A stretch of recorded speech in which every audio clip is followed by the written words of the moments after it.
on and on and on. And I would really hope by now that we're in mid-March. These guys' contracts expire at the end of May. We are into the last few months of this. And it's natural that fans are going to get uneasier as time develops. And we'll get into the latest headlines or the latest things that have been said specifically. But just kind of how it sits for you in the water right now, it can't be comfortable. Well, it's not, and you're right. There is a bigger context that we have to acknowledge.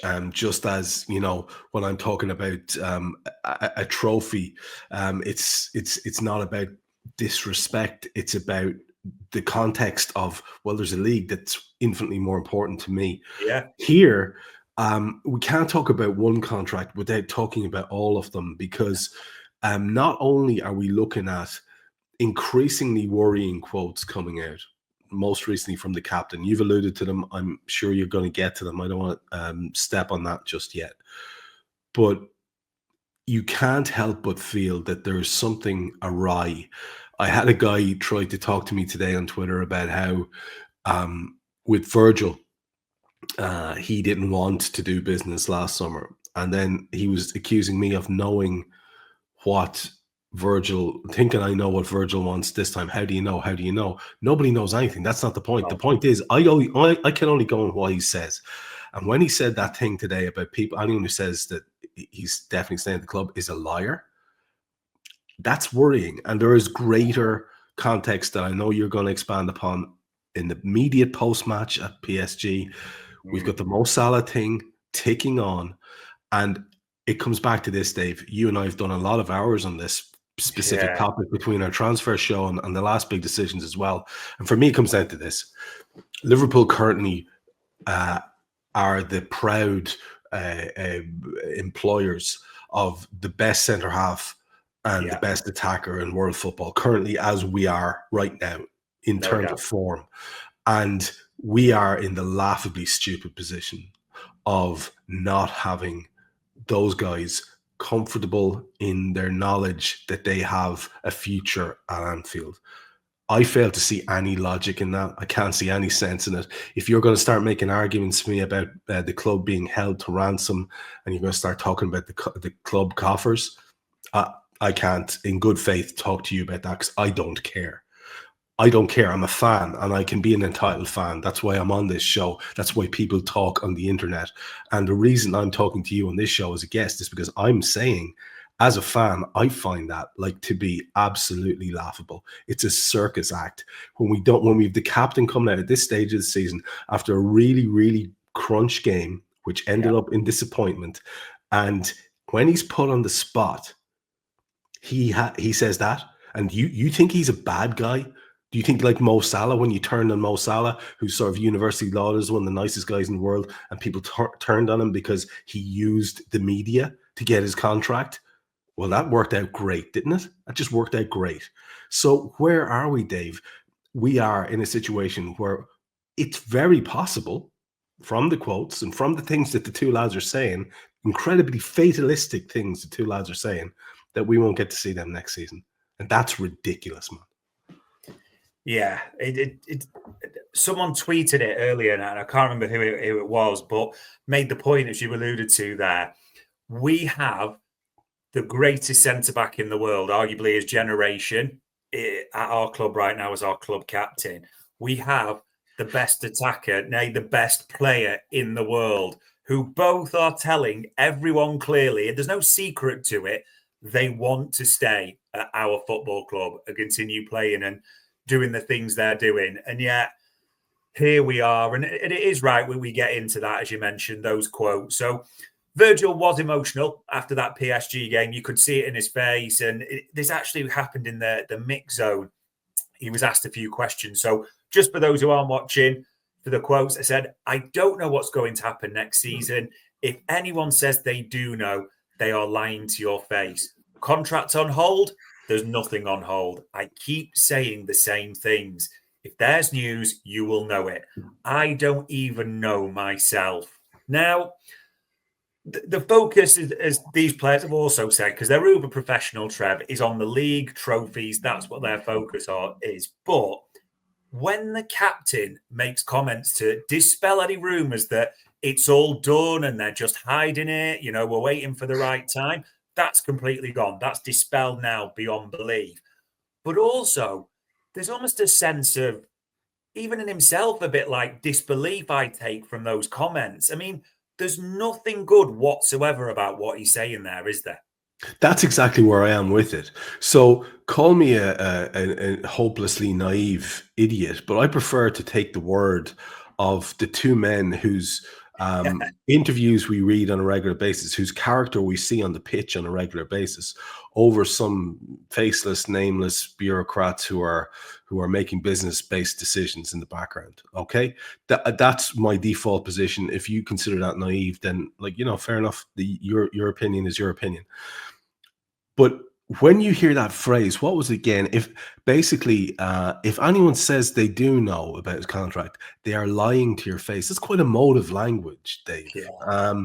It's a very specifically expressive phrase that sounds and speaks to me of annoyance and irritation in the same way that Mo's words did earlier on in the season. Now, Mo continued to be a smiley, happy chap in the aftermath of that. Maybe it's just because he's got an elite mentality, and maybe Virgil succumbed to some annoyance in the short term. This would probably be a good point or time for you to mention as well, or for me to mention, that there was a lot of talk, not only about Virgil, but about our other mainstay there in our absolute pair of powerhouses in our centre half position, linked to the club, who have gone ahead of us in the Champions League, having beaten us and gone into the next round. Both of them being linked to PSG in different ways. One of them very fanciful, for sure, but one of them, with Konate, is an ongoing thing. And even some of the words that Konate has come out with haven't been exactly dispelling that rumor. So I find it all a little bit dispiriting. I'll be honest with you. I want to be in a position here now where I can watch this great group of lads cruise to the title, safe in the knowledge that the captain and Mo are going to be here next season. Fairly certain that Trent won't be, but that's a whole different conversation. But those two guys, they want to stay. Their words have indicated that. Their irritation that nothing's been done indicates that, and yet we're nowhere near it, Dave. And can you let me spin it back at you, because this is where I want to see, am I mental? Can you think of any good reason at all, why that hasn't been done? Because I can't. I keep racking my brains. What is it? Is it, don't tell me they're playing hardball contract. How long does that take? Come on. Business deals get done quicker than that. So can you think of one reason why that would be good, that can explain why it hasn't done? Do you know what? I can think of two specifically, and I was thinking about this earlier, and neither of them are good. I'm not going to pretend for any reason. The first one, which I would hope it's not, but it feels like it could be a giant game of chicken, almost, so to speak, Trev, in the sense of the powers that be, as we sat there in their ivory towers, however you want to envisage it, going, these two boys want to stay at our football club. And we've got 32-year-olds who we want to be careful about, how long we sign them up for and the concerns. So if we are going to keep them, it's got to be on our terms. That is, I think, one of the plausible things that's running through my head as a first option, which isn't good. I don't think we should be doing it, just to be clear, because I can see the chats are flying in here, which we'll come to a few of. The second, Trev, which I almost feel dirty saying this, is I think whether it's Edwards, Hughes, FSG, and we'll talk about certain people, whoever you want to dress it up as, they could be thinking about pressing the biggest reset button in Liverpool history. That they could just be thinking, this is our chance to show what we can do. Now we're back in. It's our structure in place. We're in charge. And actually, if we clear over £1 million a week off the wage bill, watch us. Watch what we can do in signing, which I think is absolute madness, because when you have generational players, as I'm calling them, elite talents, you keep them. There's no debate in history for me. It's shown you keep your elite players for as long as you can because of what they take you to, which is trophies, isn't it? That's what we're about. But I mean, I can't think of any other reasons bar those two, Trev. It's them. And just to refer to one of the comments, Andy says that it doesn't matter till the end of the season, so it's just a distraction. There's no real point in talking about it. And whereas I understand the sentiment, Andy, I would say, and again, Dave will have his own take on this. Is very much my opinion. I would say it actually does matter because on the back of exiting the Champions League, say there's a bad result on Sunday, there's another injury or two, and disgruntlement sets in. This is not catastrophism. These things could easily happen back to back, and you don't want a guy. Now, I've just praised their elite mentality, and I would back them to get over whatever annoyance they have in the short term to make sure that they win a league title, because that's what they want to do, to make sure they get a day out at Wembley that ends in success, which is what they'll want to do. But I do think it matters because I think every little thing can have an influence, especially when it comes down to this the mentality of our main performers. Because we saw yesterday evening that we're getting a bit gassed, and it's starting to be a little bit thin in the ground against the very, very best teams. And we have at least 6 more wins that we need to get under our belt, Dave, to get this league title. Yeah. Absolutely. I can't disagree with any of those sentiments. And K-Mac channel, you've made a comment there. It's funny, you're right to pull me up on this. Trev will admit we were discussing this just before the show about who's doing what within the structure. So, yes, absolutely right. Richard Hughes is not now in charge of contract renewals. That is Julian Ward, who's doing that for Liverpool. And Michael Edwards is the lead for sales and that Saudi relationship and different elements. So that is absolutely a fair call out.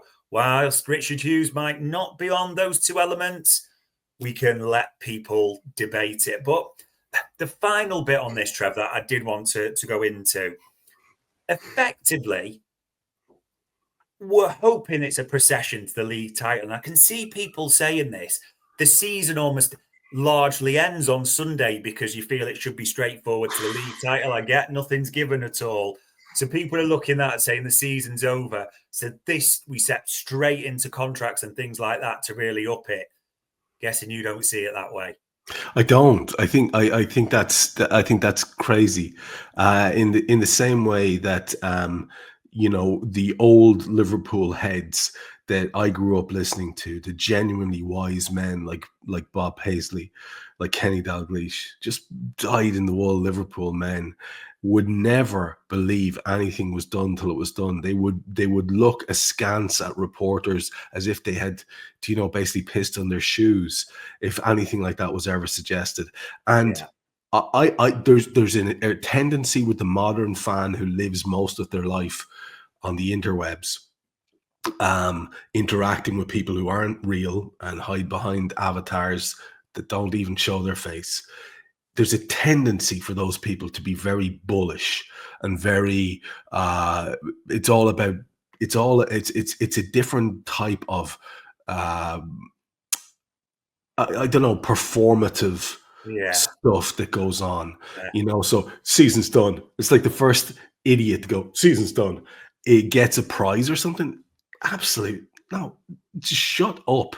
And it's not done until it's mathematically done. End of story. Never want to hear anything different about that. There's a big lot of work to get done. My point is, let's get it done quickly. Let's get it done in the first 7 games so that we can have a little procession to the title. Then that's when that happens. Not if it's still in the balance going into the last 3 games. That's asking for unnecessary stress that we don't need in our lives. Arne Slot has been so good. He has been so transformative immediately with somebody else's squad. I think he deserves to have this, 90 plus points. 97 are still available to us. And I'm going to say to you now, I don't give a crap how entitled it sounds. I want those 97 points. Yeah. I think Liverpool of this era, from the Klopp era into whatever Arne is going to put together, has warranted a league win with a big old chunky points total like that, because we've attained them in the past and not won the freaking thing. Yeah, absolutely. The league isn't done. The contracts are certainly not done. The quicker we can get all of these things wrapped up, the absolute better. And again, the comments are flying in. Andy's there saying, Trev, I'm probably similar age to you and watched Anfield, Barnes, Beardsley and Rush. Love them. All that matters is the champions are all out. Number 20. Players come and go, even the greats. I agree with that, Andy, but I wouldn't mind them sticking around for a little bit longer because we've got a couple of greats, especially. We will see what happens.